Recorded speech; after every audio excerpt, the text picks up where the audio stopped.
In the ancient kingdom of Britain, there lived a mighty ruler named King Lear. He was respected, powerful, and feared. But like all humans, Lear grew old. He felt tired of ruling and wanted peace for the rest of his life. But before stepping down, he made a decision that would change his life forever.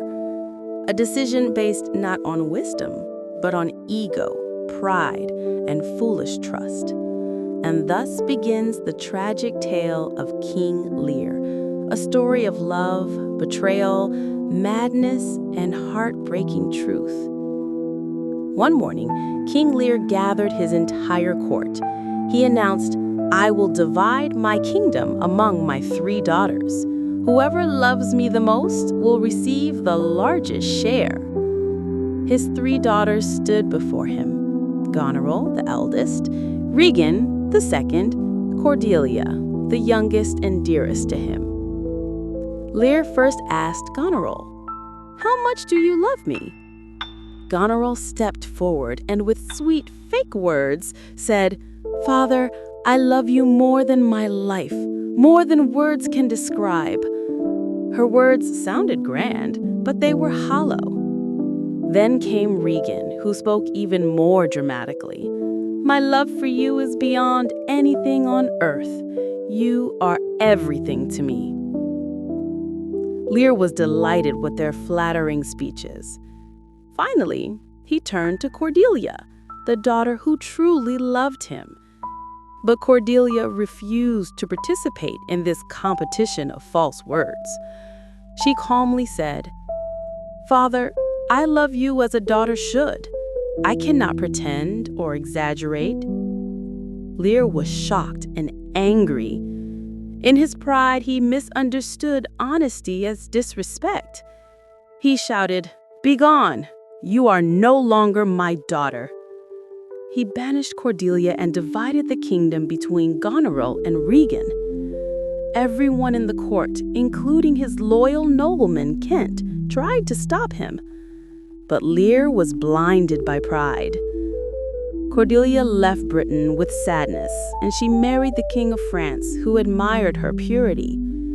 With the kingdom now under their control, Goneril and Regan slowly revealed their true nature. Their sweet words vanished.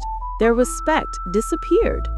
They found Lear's presence irritating. They did not want him, his knights, or his authority. Goneril was the first to insult him. She ordered Lear to reduce the number of soldiers staying with him. Lear was hurt but hoped Regan would treat him better. He rushed to her palace, but Regan was even more cruel. She called him old, foolish, and useless. The 2 sisters united against their own father and humiliated him. Lear, once a mighty king, now stood helpless, betrayed, and heartbroken. Overwhelmed with sorrow, Lear walked out into a wild storm. Thunder roared, lightning flashed, rain poured heavily, but the storm inside his heart was stronger. Lear cried out, "I am a man more sinned against than sinning." Beside him stood only 2 loyal companions, Kent, who served him in disguise, and the fool, who stayed by his side even when others abandoned him. In the storm, Lear's mind slowly broke. He realized the truth. He had rewarded lies and punished honesty. His repentance came, but it came too late. Gloucester's parallel tragedy.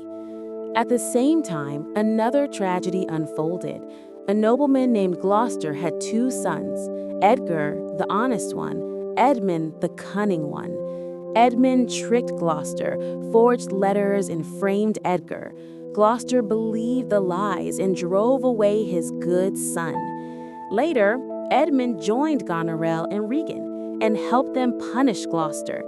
They captured him and cruelly blinded him. Gloucester cried, "I stumbled when I saw," meaning he had eyes but could not see the truth. Now blind and helpless, Gloucester was guided lovingly by Edgar, who hid his identity and protected his father. This subplot mirrors Lear's own mistake.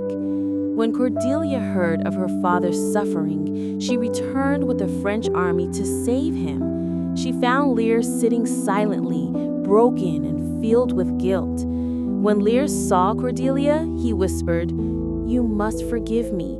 I was foolish." Cordelia held his hand and said gently, "No cause, no cause." She forgave him completely. It was one of the most emotional reunions in Shakespeare's works. For a moment, it felt like the tragedy might end peacefully. War broke out between France and Britain. Cordelia and Lear were captured and thrown into prison. Meanwhile, jealousy and greed destroyed Goneril and Regan. Goneril fought for the love of Edmund. Goneril, enraged, poisoned Regan and then killed herself. Edmund, before dying in battle, confessed his crimes. He tried to save Lear and Cordelia, but his confession came too late. Cordelia was already hanged in prison. Lear entered carrying Cordelia's lifeless body in his arms. His voice was filled with unbearable pain. The powerful king, once feared by all, was now a broken father, mourning the only daughter who truly loved him. A few moments later, Lear collapsed. His heart, full of grief, beat for the last time. And so, the kingdom lost not just a king, but a man who realized the value of truth only at the end.